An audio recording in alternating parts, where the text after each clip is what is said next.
Quando uma criança vem ao mundo, ela precisa do amor dos pais, ou seja, da dedicação, consideração, proteção, amizade, cuidado e disposição para a comunicação.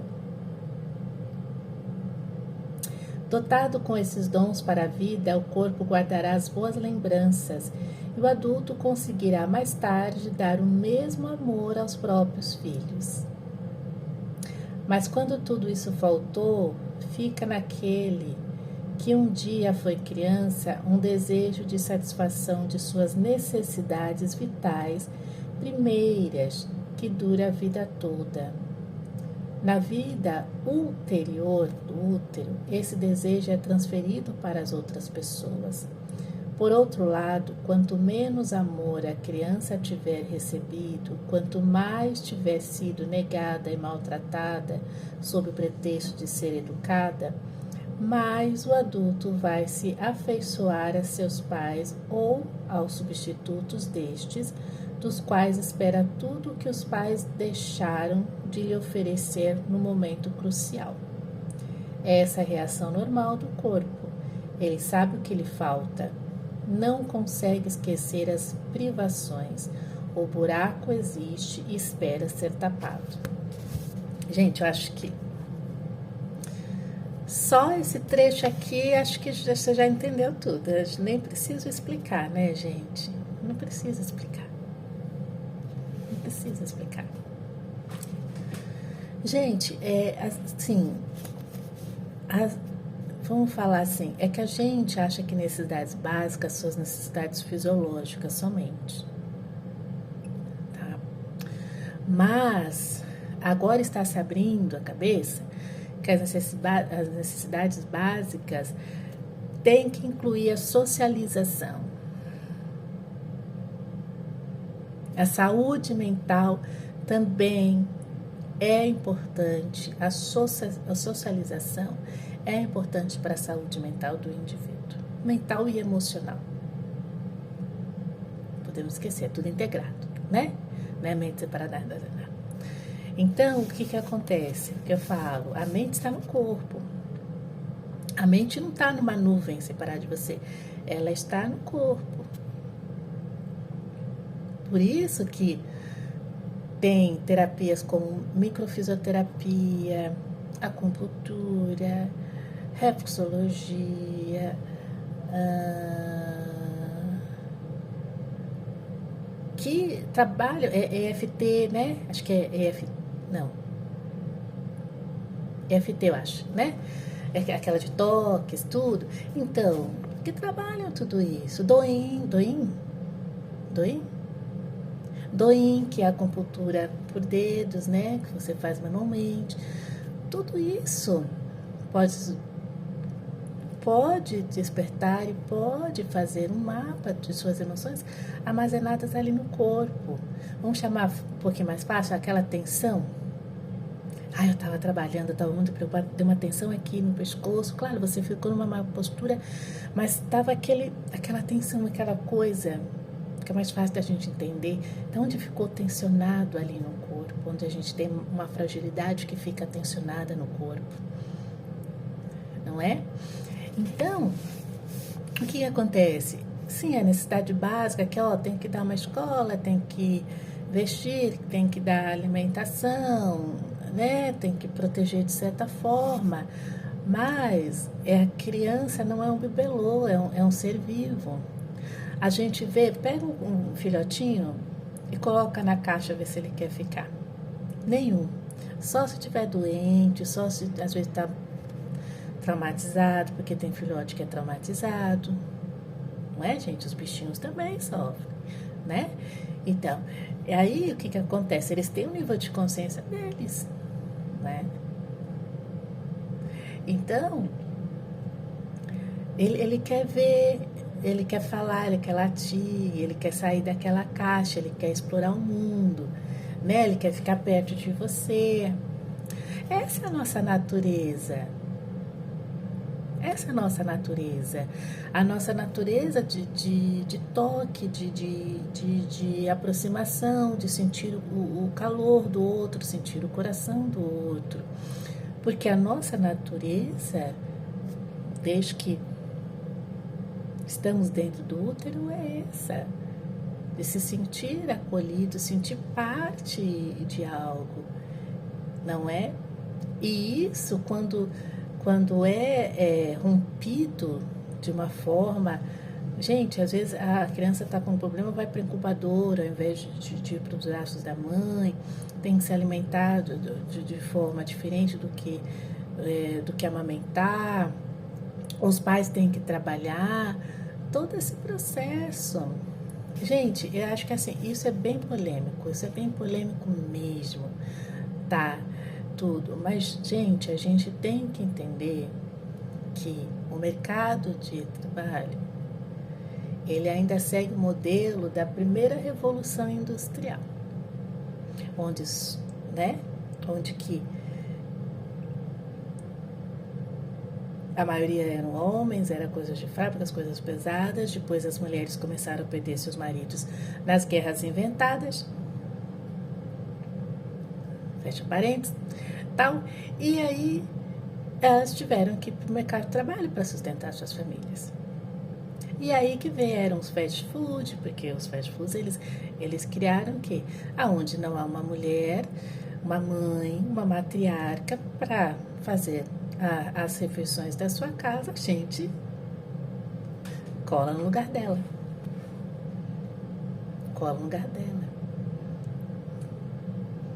Então a gente tem que entender o processo. Vamos parar de ismos e entender o fluxo do contexto de lá até hoje, para entender aonde a gente precisa resolver.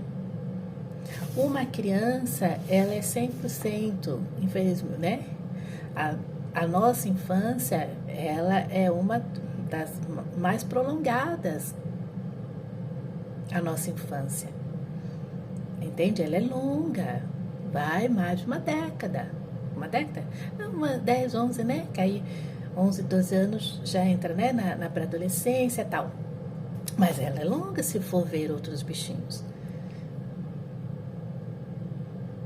E aí o nosso consciente, ele vai estar formado 7, 8 anos.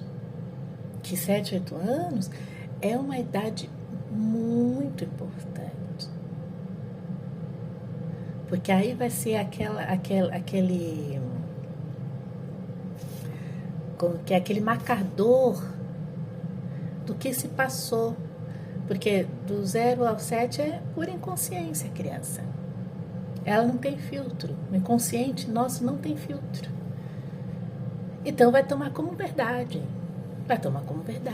Por isso que a fase mais importante, depois dos 8, 7 anos, a criança quer mais independência, ela quer ficar mais com os amiguinhos, ela quer brincar às vezes mais sozinha, tá certo? Não, ela já tem uma certa autonomia, já vai no banheirinho, já toma seu banho, essas coisas, não é?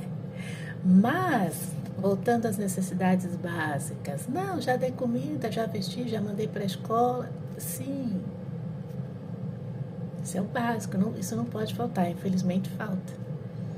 Falta às vezes roupinha para a criança, falta tempo para ela brincar, porque muitos adultos colocam a criança, exploram a criança para elas trabalharem para elas, porque as pessoas vão ter dó de criança, né? Então isso é usar as crianças. Isso é usar as crianças. Não é? Agora, você tem uma roça ali, tem uma coisa rural, você está ensinando o seu filho como ele se autossustentar, você está ali acompanhando ele, você não está usando ele para ele trabalhar para você ter o seu sustento, não, você está ensinando ele, é errado. Não, ele deveria estar jogando bola, a criança quer empreender, quer fazer os seus negocinhos, né? Que já teve uma super discussão com vários jovens aí, prodígios, que começam a ter ideias empreendedoras dos 13, 14 anos, todo mundo... São adolescentes. Na época lá dos nossos ancestrais, eles começavam a trabalhar aos 7 anos de idade, 6, 7 anos de idade. Em que país você mora? Esqueceu que você mora no Brasil? Esqueceu a história? Esqueceu, né? Acho que nem deve ensinar, né, mais história, né? Nas escolas, né? Só doutrinas e narrativas. Mas é isso, gente. A nossa realidade é essa. Criança, agora sim, poxa, tem educação, tem acesso a tantas coisas, entende? Uma coisa é você, olha, estou preocupado com o futuro do meu filho, então eu vou ensinar, você é um aprendiz, você é um ajudante, você é um aprendiz. Vem cá aprender a fazer isso, vamos fazer aquilo, porque aí você aprende a fazer por você. Agora, você cresce e você não sabe fazer uma comida para você, você não sabe lavar sua roupa, você não tem nem dinheiro para pagar alguém, e aí? É complicado, né? É complicado. E aí, voltando, o que ela precisa, o que a criança precisa? Do amor. Do amor. O amor para a criança, que é o básico que ninguém sabe, é atenção e presença. Por isso que muitas vezes eu vou nos restaurantes, eu fui no restaurante esse dia, e eu vi um casal que tinham duas crianças, elas quietinhas, um colocando sal na comidinha da irmãzinha, um silêncio, uma paz. A outra criança de um casal, a criança estava fazendo um fuzuar, e a cada segundo o pai falava, fulano, eu só observando a dinâmica. Qual era a diferença desse casal que tinha as duas crianças que estavam fazendo a refeição, que estavam ali interagindo, um olhando no outro, e a diferença do pai aqui no prato, a mãe aqui no prato, e a criança podendo até sair na rua ser atropelada? Qual a diferença? Atenção e presença. Os pais ali, eles estavam fazendo a refeição com os filhos. Os filhos estavam participando da refeição. O outro não. O filho estava fazendo de tudo para chamar a atenção, infernizando o restaurante todo. Mas a gente que entende, então nem só dá risada, né? Só dá risada da situação. E sabe como vai ser o futuro, né? Uma pessoa assim. E os pais assim, não deixa a gente comer, tá tudo. Não, você tem que comer junto com a criança. Ela tem que estar participando das coisas. Não vamos mais trazer num restaurante. Não, isso não é a solução. Um dia a pessoa vai comer, vai ir no restaurante. Mas se é para ir no restaurante, é todo mundo fazer a sua refeição. A criança não come isso, você leva a marmitinha dela. Coloca no colo e come juntos. Coloca no prato, come junto com a criança no prato.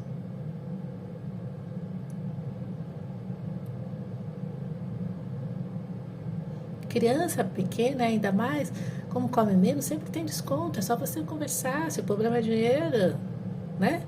Conversa, ele come um pouquinho, você pode me dar um desconto? Entendeu?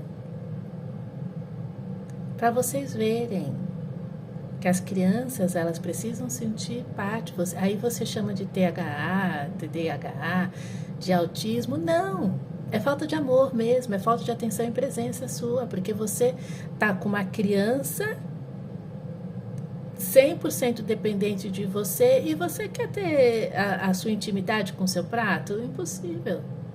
Só quando a criança dorme que você tem livre-arbítrio. Enquanto ela está acordada, não. E olhe lá, que você tem que vigiar o sono, tem que ver se está tudo bem. Se não quer isso, não tenha filhos. Então, gente, a gente tem que ter um contexto que a criança ela precisa de uma presença.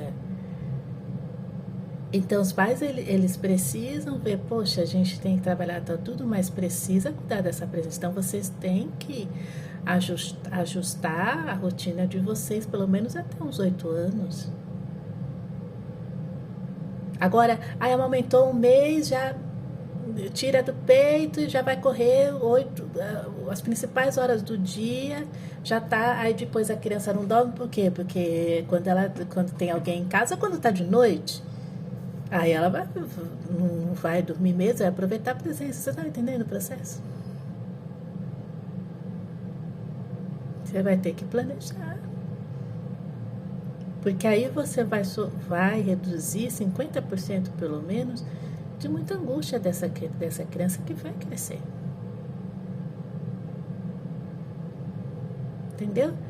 Então, ó, o amor, a dedicação, a consideração de você entender que ele não é adulto, é uma folha em branco. Então ele vai errar, ele não vai ter força de segurar as coisas, vai quebrar as coisas sim. Então você guarda no armário aquele vaso, né, antigo, né? A proteção.